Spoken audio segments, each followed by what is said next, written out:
For more than 250 years, Obia has been feared, outlawed, and misunderstood. Colonial governments condemn it as a dangerous force that could inspire slave rebellions. Churches labeled it witchcraft. Even today, many people believe Obia is nothing more than dark magic. But is that really true? What exactly is Obia? Is it a religion? Is it magic? Or is its frightening reputation the results of centuries of colonial propaganda? In this video, we'll uncover the origins of Obia, explore what practitioners actually do, explain why it became illegal, and meet some of Jamaica's most famous Obia practitioners. By the end, you'll have a much clearer understanding of one of the Caribbean's most misunderstood spiritual traditions.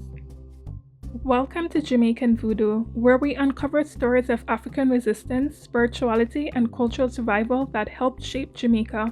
If you love exploring hidden histories and Caribbean traditions, hit that subscribe button. Now let's dive in.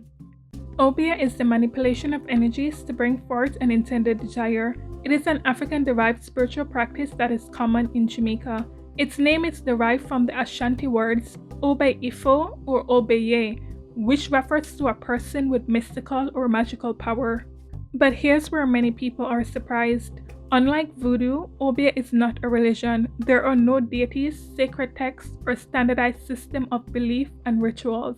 Instead, it is best understood as a form of folk magic that is deeply personal and often varies from one practitioner to another.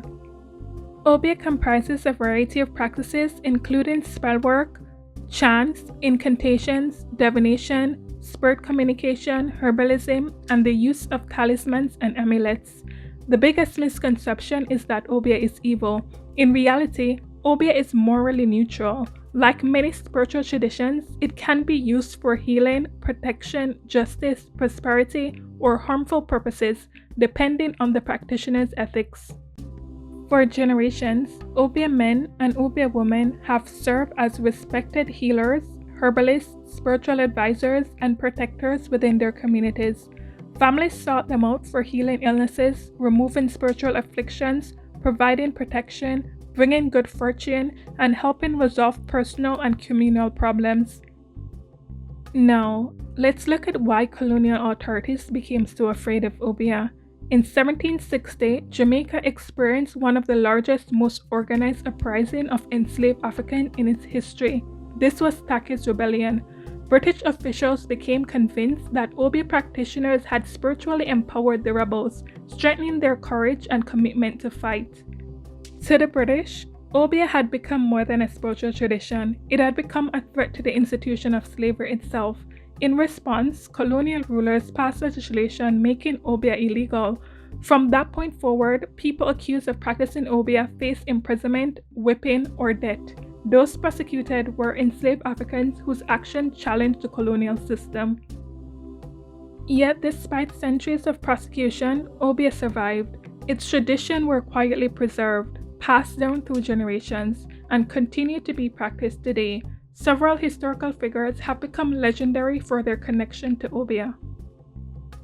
Among the most famous is Jamaica's national heroine, Nanny of the Maroons. Renowned for both her leadership and spiritual abilities, she inspired the Maroons during their resistance against British colonial rule. Oral traditions tell of extraordinary supernatural feats that protected her people, making her one of the most revered figures in Jamaican history. Another legendary figure is Plato, an Obia practitioner whose story has become part of Jamaican folklore. According to tradition, following his execution, a devastating earthquake, tsunami, and hurricane struck the island. Many believe these natural disasters were supernatural retribution brought about through Plato's spiritual power. This story reflects the immense respect and fear that surrounded Obia during the colonial era. Finally, there is Rose Anne Forbes, a respected traditional healer who used African spiritual knowledge and herbal medicine to care for the sick in her community. Despite the constant threat of imprisonment and fines under Jamaica's colonial laws, she remained committed to preserving her ancestral tradition and helping those in need. Whether you view Obia as a spiritual practice or an important part of Jamaica's cultural heritage, one fact is undeniable. It has shaped the island's history in profound ways.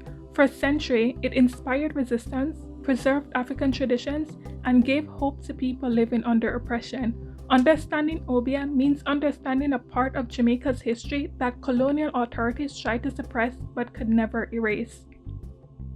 What are your thoughts? Do you think Obeah is misunderstood, or do you believe its reputation is justified? Share your perspective in the comments below. If you enjoyed this video, don't forget to like and subscribe for more exploration into Jamaica's soul.